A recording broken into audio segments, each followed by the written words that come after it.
hanya Allah turunkan untuk umat Nabi Muhammad SAW. Catat ini ya. Dan saya belum pernah bagi dimanapun yang ini, yang versi lengkapnya. Kalau bisa dilakukan, bukan hanya dosa digugurkan, tapi setiap hurufnya mempercepat terkabulnya doa kita di hadapan Allah Subhanahu wa Ta'ala. Ya. Ada 2 surah di dalam Al-Quran yang bila 2 surah ini dibacakan, itu setiap hurufnya dihitung bisa berpotensi menggugurkan dosa sekaligus mengabulkan doa-doa yang dimintakan.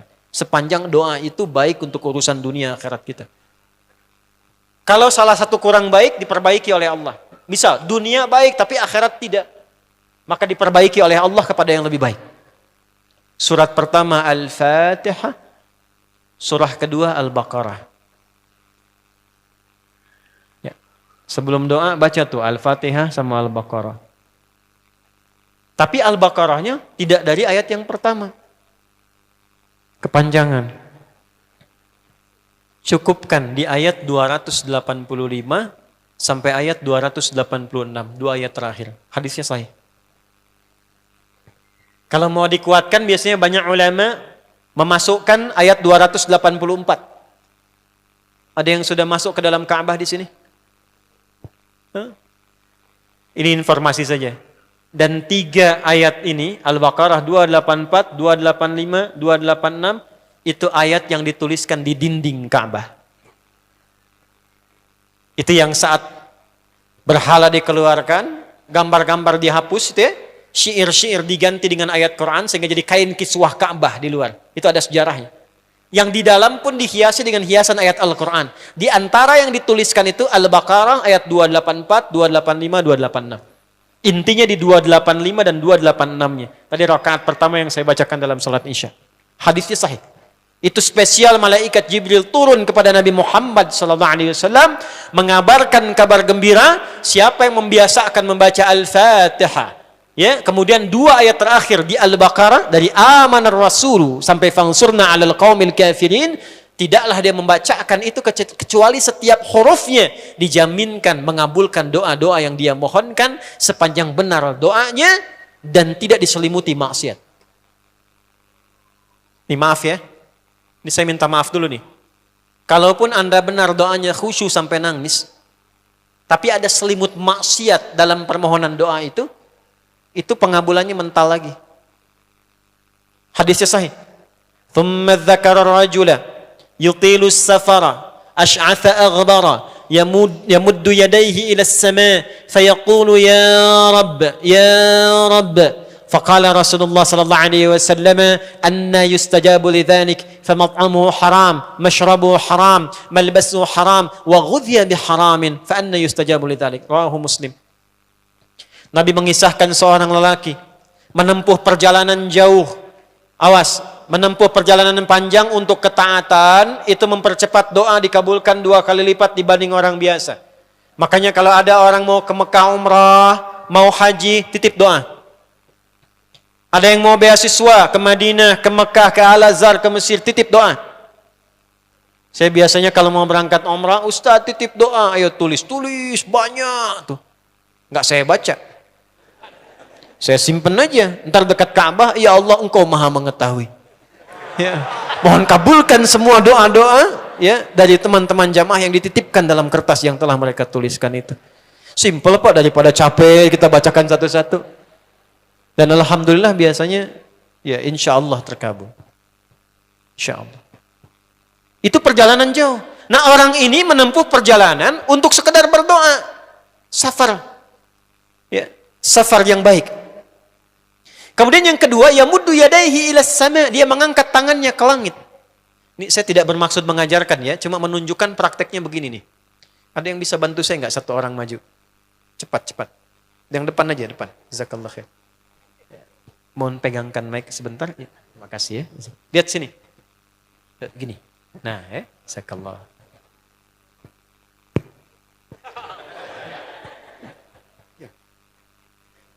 Nah, gini ya.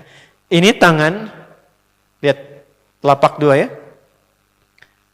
Berdoa itu sesuai porsinya, dan ikuti caranya Nabi. Kalau doanya formal dalam sholat dan diikat dengan gerakan, jangan kreatif.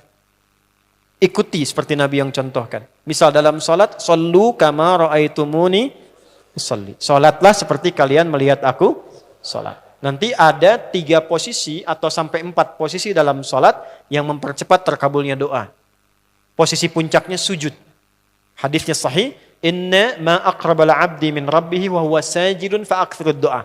Keadaan terdekat antara hamba dengan Rabbnya adalah saat sujud, maka perbanyak doa saat sujud.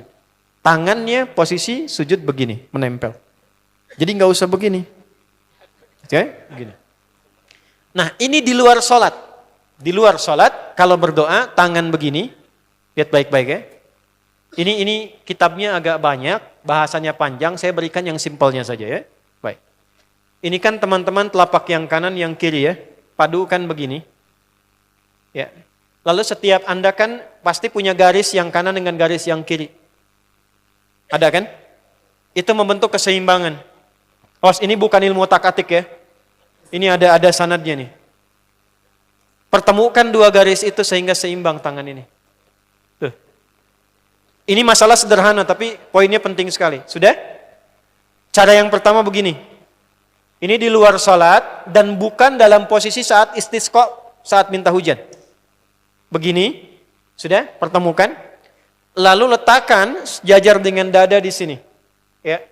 Jadi kalau dada itu, ini posisinya. Ini nahar di sini.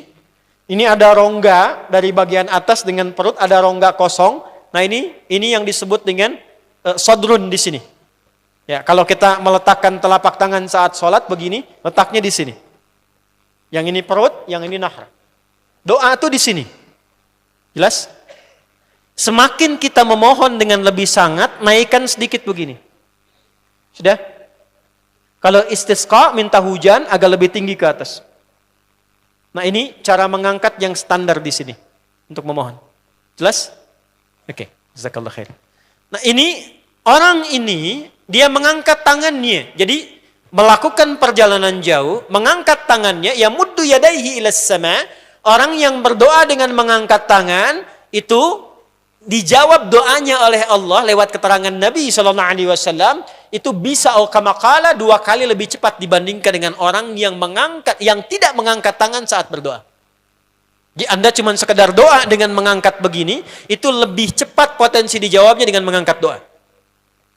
Ada seorang bertanya pada Nabi SAW, hadis sahih, ya Rasulullah, bagaimana pendapatmu dengan seseorang yang meminta kepada Allah dengan mengangkat tangan atau kamakala? Lalu Nabi mengonfirmasi, bertanya balik, bagaimana kalau ada seseorang memohon kepada Anda dengan mengangkat tangannya? Pak, tolong Pak, tolong Pak, tolong. Gitu kan? Di depan rumah Anda, 1 jam begitu Pak, tolong Pak. Kira-kira Anda beri atau tidak? Beri. Minimal kalau Anda nggak punya kemampuan, Anda referensikan atau beri sesuai kemampuan Anda kan? Angkat tangannya. Dia jawab, saya malu kalau nggak ngasih. Apa kata Nabi? Innallaha hayyun karimun. Allah itu lebih punya sifat peka untuk merasakan malu pada hambanya kalau dia tidak memberi ketika hambanya mengangkat kedua tangannya. Nah, nanti ada beda-beda posisi saat khatib Jumat misalnya 1 begini untuk khatib. Makmum mengangkat 2 tangan. Yang ketiga dia mengatakan ya Rabb, Asmaul Husna. Doa yang dibuka dengan Al-Asmaul Husna itu dijawab 2 kali lebih cepat dibandingkan dengan doa yang langsung dimohonkan kepada Allah. Itu perintah. Tahu Nabi Zakaria? Nabi Zakaria apa ujiannya? Diuji oleh Allah, hidup demikian lama sampai rambut memutih, fisiknya letih, istrinya divonis secara medis, maaf, monofos dan mandul. Kata medis gak mungkin punya keturunan. Maka beliau berdoa kepada Allah dan dalam doanya dimulai dengan Al-Asmaul Husna. Sebelum sampai ke doa itu di Ali Imran ayat 38 sampai 39, buka dulu Quran surah 17 Al-Isra ayat 110. Ini perintah langsung dari Allah. Qulidullah awidur rahman ayyamma tad'u falahul asmaul husna. Quran surah ke-7 ayat 180. Walillahil asmaul husna fad'uhu biha. Fad'u biha.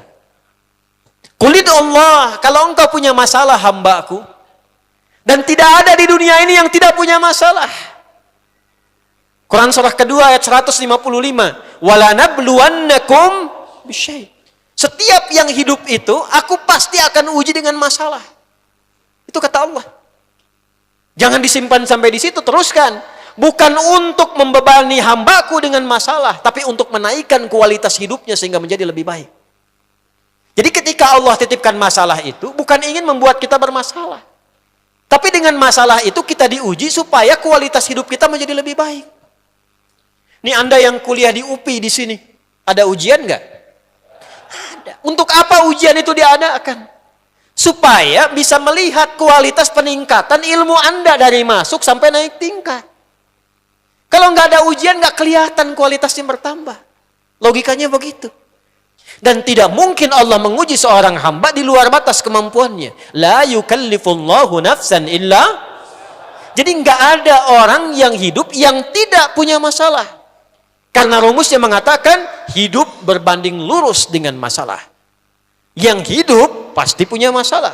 Yang tidak ingin punya masalah, tidak ingin hidup. Karena orang yang tidak hidup, yang hilang masalahnya, selesai hidupnya. Baik. Siapa yang tidak ingin punya masalah? Angkat tangan. Baik. Siapa yang ingin punya masalah? Alhamdulillah. Baik. Yang lain wallahu a'lam. Nah, kulit Allah kalau sedang diuji masalah, kan yang ngasih siapa? Yang nitipkan siapa? Yang punya solusinya siapa? Kalau Anda tahu yang punya solusinya Allah, kenapa curhatnya bukan kepada Allah? Kan sudah dicontohkan di Quran. Kalau punya masalah, curhatin ke Allah. Quran surah 12 ayat 86. Sejak era Nabi Yakub. Masalah di rumah tangga. Anak bermasalah, curhatnya pada siapa? Allah. Innama ashku bathi wa huzni ilallah. Aku tuh kalau punya masalah, sesedih apapun, curhatnya Allah. Bentangkan sajadahmu. Curhatkan dalam sujudmu. Tingkatkan takwamu. Wa may yattaqillaha yaj'al lahu makhraja. Quran surah 65 di akhir ayat yang kedua. Bentangkan sajadahmu, curhatkan, habiskan dalam sujudmu, keluarkan tangismu. Sehingga bebannya jadi ringan. Walaupun solusi belum datang, hatinya sudah tenang. Yang diperintahkan, panjangkan sajadahmu, bukan panjangkan statusmu. Kita sudah tahu ayatnya, paham ketentuannya, tapi kenapa prakteknya ditumpahkan di Instagram, di Facebook? Bikin vlog di YouTube hanya untuk curhat saja. Dan ironinya dalam hal yang demikian tahu yang menyelesaikan Allah. Sekarang tambah bonus, aminkan ya. Yang mengaminkan doa ini mudah-mudahan dihilangkan masalahnya. Puguma mana yang ada bermasalah kayaknya di dia. Itu gimana kumaha tuh ya teh? Paham? Curhatkan sama Allah. Nah bagaimana mintanya? Sebut namanya ya Allah. Awidur Rahman. Kalau kita ingin minta lebih cepat, minta dengan kelembutan Ar-Rahman. Rahman itu bisa disebut namanya ya Rahman. Bisa cari cara mintanya yang paling lembut. Yang menyentuh. Allah senang dengan kalimat yang menyentuh. Misal ya. Kembali ke Nabi Zakaria tadi. Quran surah 3 ayat 38. Hunalika da'a Zakaria rabbah. Qala rabbi habli min ladunka dzurriyyatan thayyibah. Innaka sami'ud du'a. Ya Allah, hamba-hambamu itu telah menghukumi aku dan istriku tak akan mungkin punya keturunan. Sedangkan engkau yang maha pemberi tanpa punya batasan. Mereka mengatakan istriku punya keterbatasan. Maka aku memohon kepadamu yang pemberianmu tak ada batasan. Mohon ya Allah anugerahkan keturunan dari sisimu saja ketika mereka mengatakan tidak mungkin itu punya. Sungguh engkau yang maha mendengar doaku ya Allah. Perhatikan, kalau kepada yang maha mendengar saja tidak terkabulkan, mohon tunjukkan kepadaku saat ini dengan cara apa lagi dan kepada siapa lagi aku mesti memohon. Itu dalam banget. Ya Allah, Engkau perintahkan aku berikhtiar mencari kerja, aku lakukan. Engkau perintahkan mengeluarkan keringatku dengan cara yang halal, aku kerjakan ya Allah. Engkau perintahkan aku jauhi yang Engkau larang, aku lakukan ya Allah. Sekarang aku telah berikhtiar dari sejak keluar, aku telah menunaikan sholat subuh seperti yang Engkau maha mengetahuinya. Dan menjelang malam aku mengadukan bahkan di rumahmu ya Allah hanya untuk sesuap nasi bagi istri dan anakku dari yang halal itu. Aku telah melakukan apa yang Engkau perintahkan, aku hanya memohon apa yang telah Engkau janjikan. Kalau dengan semua ikhtiar yang aku kerjakan sampai detik aku bersujud di hadapanmu di rumahmu ini belum Kau kabulkan, mohon tunjukkan kepadaku di malam ini ya Allah, dengan cara apa lagi mesti aku memohon kepadamu. Minta. Pernah enggak begitu mintanya?